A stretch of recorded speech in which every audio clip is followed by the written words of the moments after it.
कुंभ का मेला एक बहुत बड़ा महापर्व, महास्नान और बहुत दुर्लभ मेला है।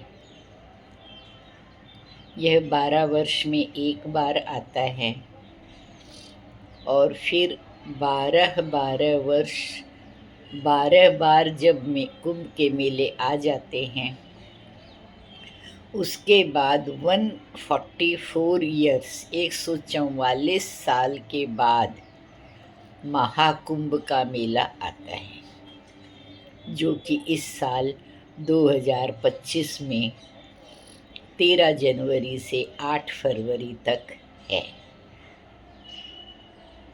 कुंभ, महाकुंभ क्या है, क्यों इसका इतना महत्व है, कैसे कुंभ का मेला शुरू हुआ, कैसे स्टार्ट हुआ, किसने स्टार्ट किया, क्या इसका महत्व है। प्राचीन ग्रंथों में इसकी चर्चा इस तरह से कहीं सुनी जाती है कि एक बार दुर्वासा ऋषि के श्राप देने के कारण इंद्र की और सभी देवताओं की शक्तियां एकदम वीक हो गई, कमज़ोर हो गई,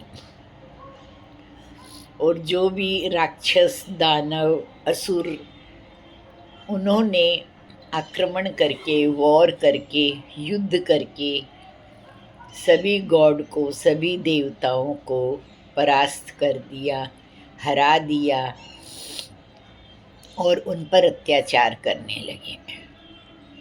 जब किसी भी तरह से राक्षस कंट्रोल में नहीं आ रहे थे, बस में नहीं आ रहे थे, तो सभी इंद्र देवता सारे मिलकर विष्णु भगवान के पास गए और उन्होंने उनसे रिक्वेस्ट की, प्रार्थना की कि प्रभु कोई तो रास्ता निकालिए, राक्षस बहुत हावी हो रहे हैं, किसी भी तरह से अत्याचार करने से नहीं पीछे हट रहे हैं।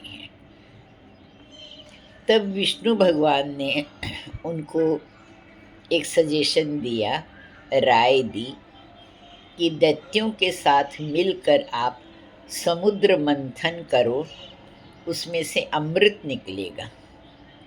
अमृत आप लोग पी के अमर हो जाएंगे, पर आप कोशिश करो यह समुद्र मंथन का हो युद्ध, इसमें आप दैत्यों को राजी करो।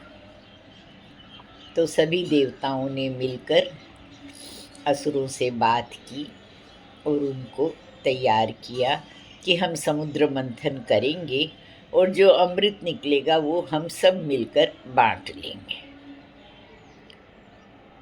सारे राक्षस भी मान गए और देवताओं ने, राक्षसों ने मिलकर समुद्र का मंथन किया।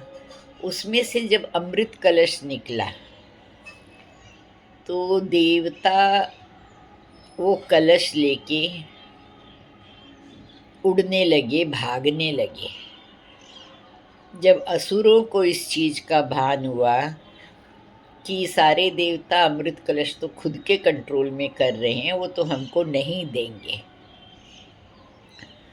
तो वो भी उनके पीछे भागे। इस तरह से भागने दौड़ने के इस चक्कर में कुंभ का मतलब होता है कलश, तो जिस कलश में अमृत था, इस आपाधापी में, दौड़ भाग में 4 जगह कुछ अमृत की बूंदें गिर गई, छलक के गिर गई। कुछ बूंदें गिरी प्रयागराज में, यानी आज के इलाहाबाद में, कुछ गिरी हरिद्वार में, कुछ गिरी उज्जैन में और कुछ अमृत छलका नासिक में। तो जहाँ 4 जगह ये अमृत की बूंदें छलकी, वहीं पे 12 वर्ष में कुंभ का मेला लगाया जाता है, पर्व मनाया जाता है। 12 वर्ष के बाद भी मनाने का ये कारण है कि देवताओं का और राक्षसों का युद्ध 12 दिन तक चला था 12 days, और उनके 12 दिन हमारे 12 वर्ष 12 साल के बराबर हैं। इसलिए हर 12 साल के बाद एक पूर्ण कुंभ आता है। वैसे 3-3 साल से कुंभ आते हैं, जिनको अर्ध कुंभ कहा जाता है। 12 साल के बाद पूर्ण कुंभ आता है, और जब 12-12 साल के 12 कुंभ हो जाते हैं तब ये महाकुंभ आता है, जो 144 ईयर्स के बाद इसका बहुत पुण्य माना जाता है। ग्रंथों में इसका जिक्र है, इसका वर्णन आता है कि कुंभ में जो स्नान करता है उसे बहुत पुण्य मिलता है। पहला स्नान सुबह 3 बजे जो भी साधु संत होते हैं, महात्मा मुनि होते हैं, वो करते हैं, और उसके बाद आम जनता स्नान करती है। अब इसमें किस रूप में कितना सत्य है, माना ऐसा जाता है कि कुंभ के समय जो नदी में जल रहता है, उस नदी में स्नान करने से पवित्र हो जाते हैं, मोक्ष हो जाता है और बहुत पुण्य मिलता है। परंतु हर व्यक्ति के लिए कुंभ में स्नान करना संभव नहीं है। बहुत कुछ इस तरह से विवश होते हैं, उम्र के कारण, अस्वस्थता के कारण, फाइनेंस के कारण, किसी भी कारण से बहुत जनता, बहुत लोग कुंभ में जाकर स्नान नहीं कर पाते।